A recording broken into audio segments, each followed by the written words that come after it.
आप सभी को क्या लगता है जो ये मंत्रिमंडल का बंटवारा हुआ है बिहार में, इसमें आप लोगों को क्या दिख रहा है?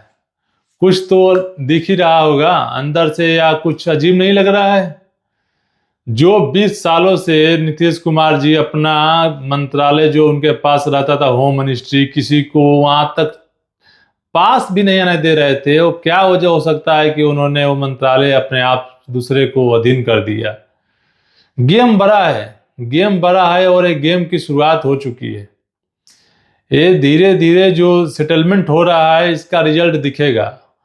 और अब जहां तक लग रहा है कि ये 2027 क्रॉस नहीं करेगा, 26-27, इसके बाद एक कुर्सी वो खुद छोड़े या छोड़वाया जाए, इस बार फिक्स है। कोई दाएं बाएं इस बार नहीं होने वाला है, जैसे भी है फिक्स है। और ऐसा सेटिंग किया गया है कि जो सामाजिक समीकरण बनाया गया है कि इसमें कोई कुछ नहीं बोलेगा।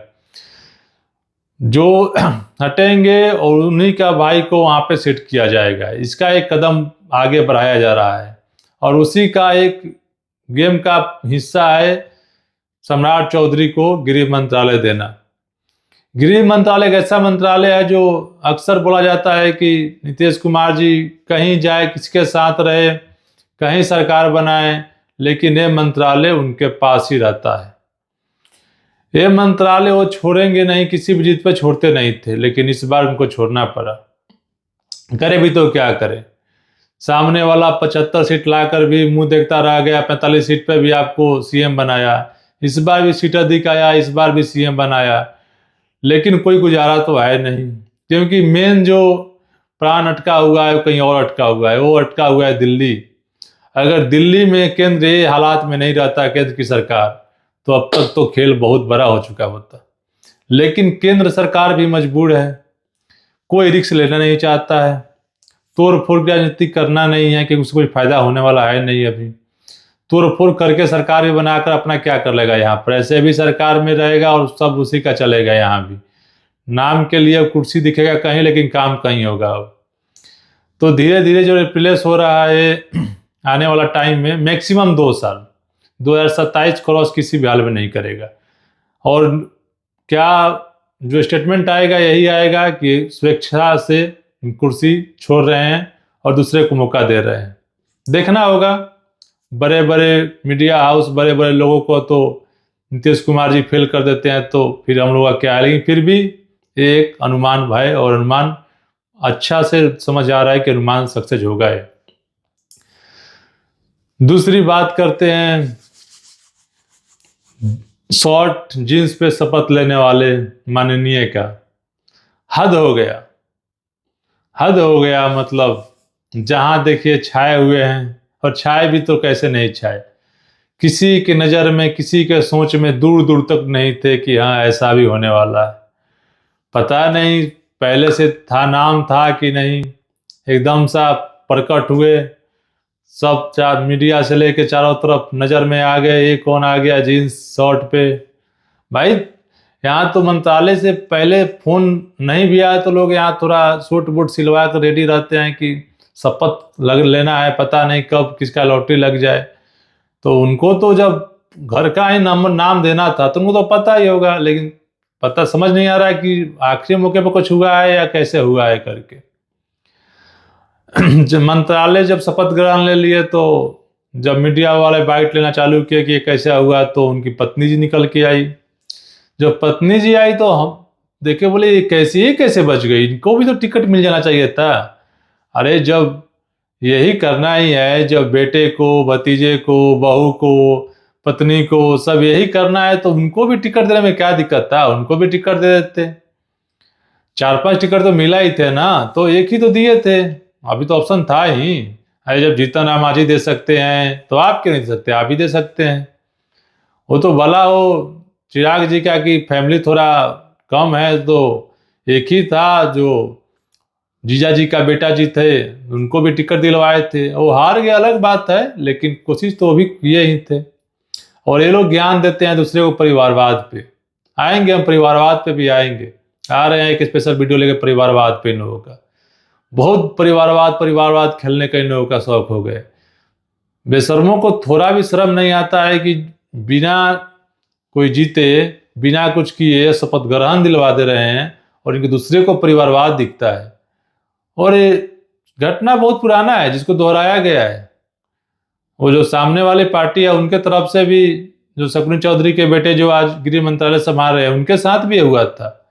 वो भी कुछ नहीं थे, ऐसे भी शपथ ग्रहण ले लिए थे, मंत्रालय भी मिल गया था। लेकिन वो अलग बात है कि किसी कारणवश इस्तीफा देना पड़ा।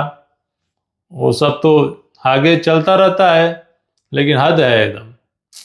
मतलब जो भी, मतलब हद नहीं होता है कि एक, अरे थोड़ा भी तो ठीक है, परिवारवाद तो पूरा सब वही चल रहा है, लेकिन थोड़ा दिखाते किसी को कि हाँ नहीं थोड़ा हम आए, लेकिन वो वाले नहीं हैं। लेकिन अब वो वाले से तो वो आगे निकल गए।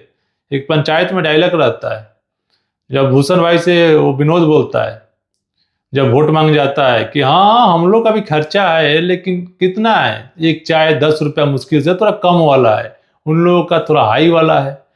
तो ये हाई और लो वाला में परिवारवाद हो रहा है कि हाँ उनका ये है तो उनका ये है। अरे क्यों बोलते हो परिवारवाद पे, जब तुम खुद ही उस लायक नहीं हो, दूसरे को क्यों बोलते हो? मत बोलो ना।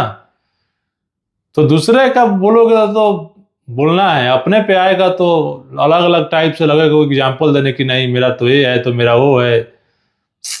क्या राजनीति कर जाएगा, कहाँ तक जाएगा इस समझ से परे। एक तो 80% पे तुम लोग कागज जमा लिए हो कि जो अपना जो भी है उस पर ही टिकट पार्टी बना बना के टिकट देते रहोगे, 2-4 दिए तो साइड में दिए तो सब अपना ही दोगे। और देना ही मजबूरी है, क्या कर सकते हैं, नहीं देते तो फिर वो जो डिप्टी सीएम का शपथ ग्रहण लेने वाले थे उनका हाल हो जाएगा, सहनी जी का हाल हो जाएगा, विधायक ही गायब हो जाएंगे, पार्टी खत्म हो जाएगा। तो मजबूरी है, इसके लिए परिवारवाद में आप लोग रहते हैं कि कम से कम अपना तो छोड़ के नहीं जाएगा किसी पार्टी में, भरोसा नहीं है ना। तो ये तो करना पड़ता है, मजबूरी है, समझ सकते हैं बातों को। तो इसमें लेकिन जनता को, अरे अब पहले वाला बात नहीं रह गया ना कि अब चुपके से कुछ करवा लेंगे। वो टाइम था एक सम्राट चौधरी का, जब शपथ ले लिए थे तो उस टाइम उतना हाईलाइट नहीं हुआ था। आज देखिए ना, आज आपका आकर सफाई देना पड़ रहा है आपको कि नहीं पढ़े लिखे हैं जो भी हैं। इसका मतलब यही है कि पढ़े लिखे हैं तो आपके पास माधव है ना जीते हैं, उनके उनसे वो भी पढ़े लिखे नहीं है, उन लोग के लिए भी ये जरूरी नहीं था।